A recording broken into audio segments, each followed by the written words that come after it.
They poisoned him. He didn't die. They shot him. He stood up.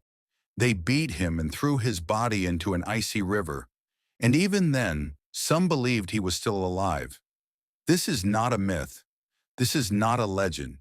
This is the true story of Grigory Rasputin, the man who controlled the most powerful family in Russia and became a symbol of everything that was wrong with a collapsing empire. So who was Rasputin really? A holy man? A manipulator? Or simply a symptom of a system already doomed to fall? Grigory Rasputin was born in 1869 in a remote Siberian village far from palaces, power, and history.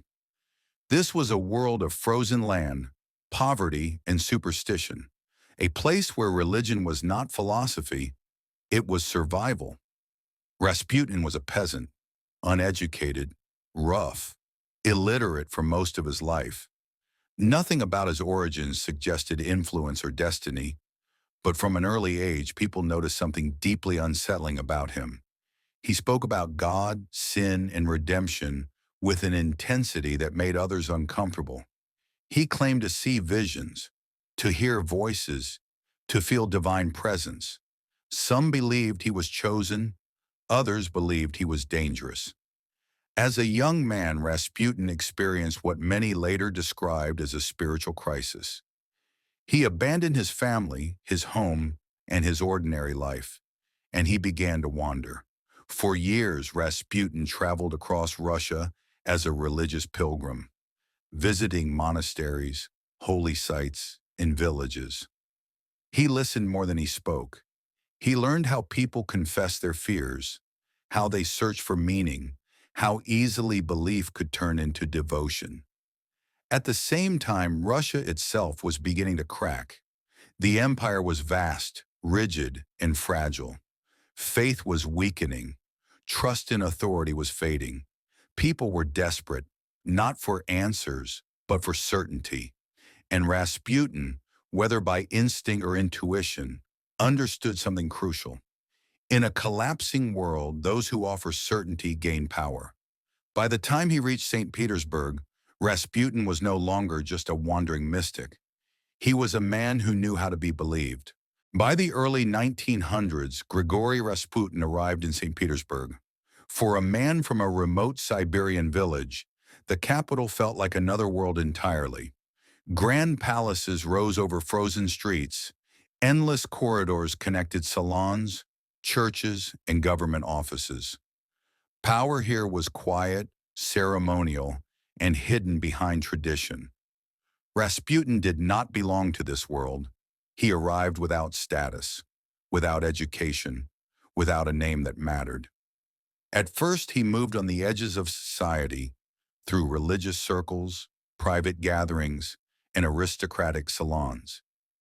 People did not know what to make of him. He looked crude. He spoke simply. He ignored social rules. And yet, when Rasputin spoke, people listened.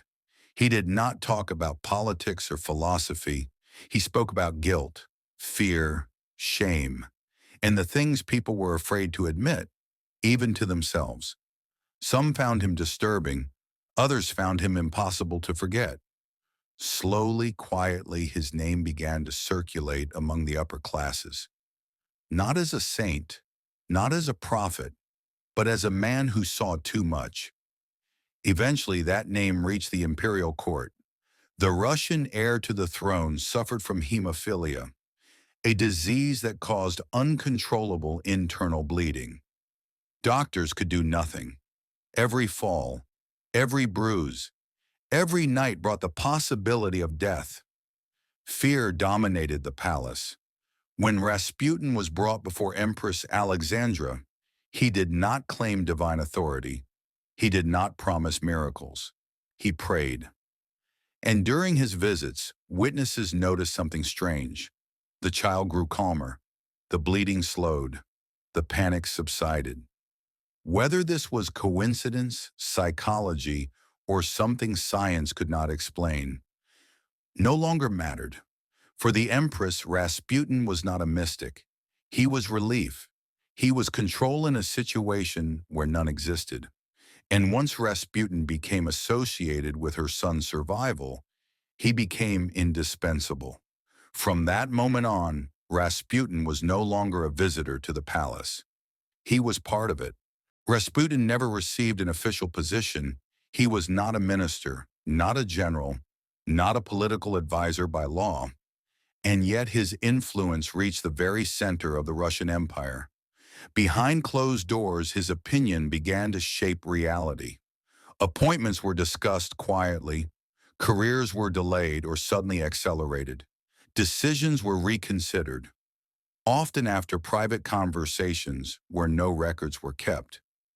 This was not visible power. There were no documents, no signatures, no formal authority, and that made it dangerous. Those surrounding the throne did not know how to confront it. You could not debate it. You could not vote against it. Rasputin did not issue commands. He did not threaten. He did not argue. He listened. He understood fear, especially the fear of losing control in a collapsing world. To Empress Alexandra, Rasputin represented stability. As long as he was present, her son survived. As long as he prayed, there was hope, and hope was more powerful than reason. The aristocracy reacted with outrage. They called him a peasant, a fraud, a corrupt influence. Newspapers attacked him daily. Pamphlets portrayed him as a monster hiding behind religion. But none of it weakened his position. Every attack only pushed the empress closer to him, because removing Rasputin meant risking the life of her child, and no political argument could outweigh that. Slowly, Rasputin became untouchable. He walked freely through palace corridors. Guards stepped aside as he passed, not because they respected him, but because they feared the consequences of opposing him. Rasputin wore no uniform, held no title, signed no orders. Yet in the final years of the empire, few men exercised more real power than he did, not through authority, but through belief. As Rasputin's influence grew, so did the hatred toward him. Outside the palace, a new image began to take shape. Newspapers portrayed him as a monster. Pamphlets mocked his appearance and questioned his morality. Caricatures showed him as a demon, whispering into the ears of the royal family. To many, Rasputin became the symbol of everything that felt wrong with Russia. Stories spread rapidly that he drank excessively, that he manipulated women, that he corrupted the empress through religion and fear. Some of these stories were exaggerated, some were fabricated entirely. But in a collapsing society, truth mattered less than belief. Rasputin was no longer seen as a man. He became an idea. For the aristocracy, he was an embarrassment. For political opponents, he was a convenient target. For revolutionaries, proof that the monarchy had lost control.